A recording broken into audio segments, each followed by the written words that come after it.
ساڵانێکە حکوومەتی هەرێم بە ناوی یاسا و پاساوی بێبنەما جوڵانە و خۆپیشاندانی خەڵک لە شارۆچکە جیاوازەکان بە شێوازی جۆرا جۆر سەرکوت دەکات و گەنجان دەڕفێنێت و چالاکوانان دەستگیر دەکات و دوور لە پێوەرەکانی مافی مرۆڤ و یاسا بەرکارەکان مامەڵەیان لەگەڵ دەکات. لەم ڕێگەیەشەوە دەیەوێت دەنگە ئۆپۆزیسیۆنەکان خەفە بکات و هاوڵاتیان چاوترسێن بکات.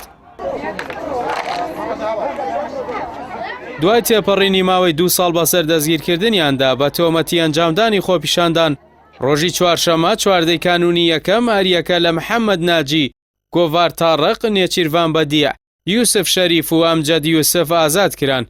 دوای ئازادکردنیشان پێشوازیەکی گەورەی جەماوەریان لێکرا و هاوڵاتیانی بادینان و تەواوی ناوچەکانی کوردستان دڵخۆشی خۆیان لەو پێشهاتە نەشاردەوە. ئامانجی پارتی و حکوومەتی هەرێم لێ دەستگیرکردنی ئەو 5 گەنجەی شیلاتزێ و چالاکوان و گەنجانی دیکەی بادینان بۆ چاوشکاندنی خەڵکی هەرێمی کوردستان بە گشتی و پارێزگای دووهۆک بوو بە تایبەتی لە پێناوەوەی لە هیچ ئەگەرێکدا پەنا بۆ دەربڕینی ناڕەزایی نەبن. بەڵام لە بەرامبەردا هاوخەمی خەڵک بۆ چالاکوانانی بادینان و پێشوازی دانیشتوانی شیلاتزێ لە ئازادکراوان دەسەڵاتدارانی ئەو سنوورەی شۆک کرد و بەلایەنەوە ڕووداوێکی چاوەڕوان نەکراو بوو. ئەگەر پێشتر ئەو چالاکوانانە لە بازنەیەکی بچووک و لە ناو خەڵکی نوخبە و چالاکواناندا ناسراو بوو بێتن، ئەوە ئەمڕۆ وەک سەرکردە لەلایەن خەڵکەوە پێشوازیان لێ دەکرێت. بەڕای چاودێرانە هەنگێڕانی خەڵکی شیلاتزێ بە بۆنەی ئازادبوونی 5 لەو سزا دراوە بێتاوانانەی 2 ساڵ زیاتر بوو پارتی دیموکراتی کوردستان بە تۆمەتی ئاژاوە گێڕی خستبوونیە زیندان تەنیا دڵخۆشی نییە بۆ ئازادبوونی گەنجەکانیان، بەڵکو نیشانەیە ئەو پەڕی بێزاریە لە مامەڵەی دەسەڵاتداران.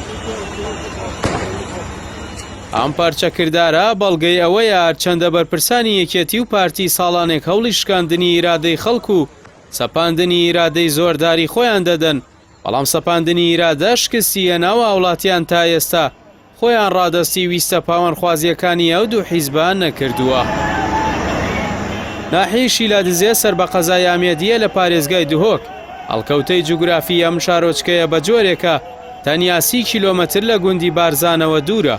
ئەمە شۆکاریەوە بوو جیاواز لە ناوچە و شارۆچکەکانی دیکەی هەرێمی کوردستان هەمیشە چاوێکی تیشتری دەسەڵاتدارانی پارتی لەسەر بووە و بە زەبر و زەنگ ناڕەزایەکانیان کب کراونەتەوە.